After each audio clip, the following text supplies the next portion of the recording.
ইবাদত, এই এত কিছু টাকা খরচা করা হচ্ছে, এটা কবুল হতে পারে নাও হতে পারে, কিন্তু মৃত্যু আমার একদিন হবে অনিবার্য।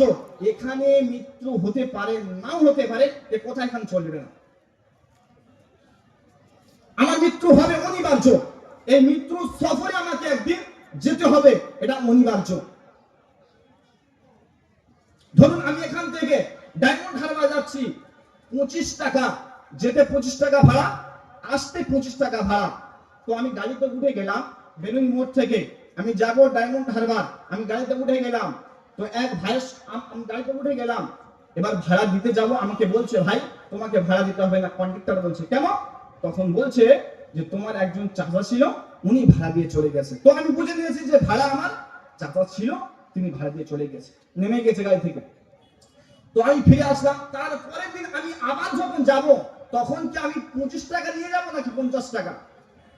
50 টাকা নিয়ে যেতে হবে, কেন আজকে কি আমার সে চাচা দেবে না? যদি এতটুকু রাস্তা ডিফারেন্সে যদি আমার ওই মানুষের উপরে, কোন ব্যক্তির উপরে ভরসা না করা যায়, আমি এখান থেকে যে সফরে যাব, যে সফরে গেলে আমাকে ফিরে আসা হবে না, যে সফরে গেলে আমাকে আর ফিরে আসতে হবে না, ফিরে আসা লাগবে না, ওই সফরের জন্য আমি কি করলাম? ও আল্লাহ পাকের বান্দা বান্দীরা, একবার আমরা ভেবে দেখি, যে সফরে চলে গেলে আমি আপনি আর ফিরে আসবো না, দুনিয়ায় যদি এতটুকু রাস্তার ডিফারেন্সে যদি আমার সঙ্গে সাথী কেউ না হয়, আমি অন্য কারোর উপরে যদি ভরসা না করতে পারি, যে সফরে চলে গেলে, যে জায়গায় চলে গেলে আমি আর আপনি ফিরে আসতে পারবো না, আমাদের আত্মীয় স্বজন প্রিয়জন, আমাদের পাড়া প্রতিবেশী, আব্বা মা যারা কবরে চলে গিয়েছে, যারা ঝোপ ঝাড়ে পাশের নিচে চলে গিয়েছে, তারা কি আর ফিরে আসবে? না না না না না, ওনারা আর ফিরে আসবে না। আর আমরা যারা চলে যাব, আমরা আর কখনো ওই সফর থেকে ফিরে আসবো না।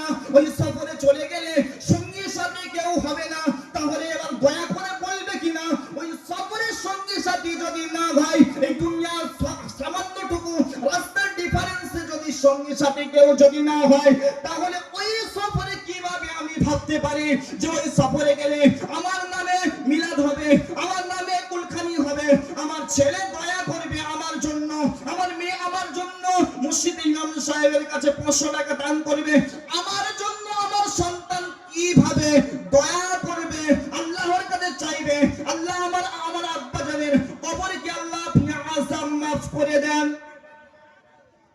ভুল বুঝবেন না, এই মিলাদ মাহফিল করা যাবে না বা হবে না, এটা আমি বলছি না, ভুল বুঝবেন না। অবশ্যই দলিল আছে যে মৃত ব্যক্তিদের জন্য যদি যদি সবরের সঙ্গে মজলিস করা হয়, তাহলে অবশ্যই অবশ্যই মৃত ব্যক্তিদের কবরের আযাবকে আল্লাহ পাক রব্বুল আলামিন মাফ করে দেয়। জোরে বলেন না সুবহানাল্লাহ। তো প্রিয় ভাইরা, মৃত্যু আমার একদিন হবে, আমাকে তো একদিন মরতেই হবে। তো এই মরাটা আমাকে স্মরণ করতে হবে।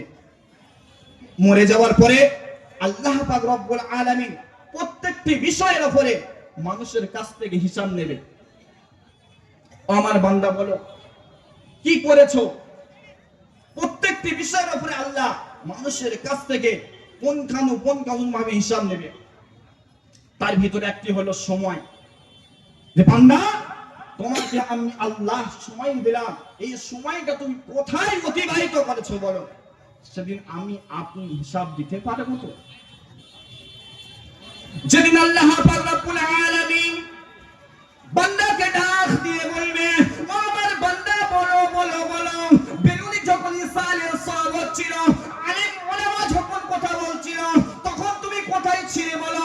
যখন জান্নাতের বাগান কায়েম হয়েছিল, তখন তুমি কোথায় ছিলে বলো?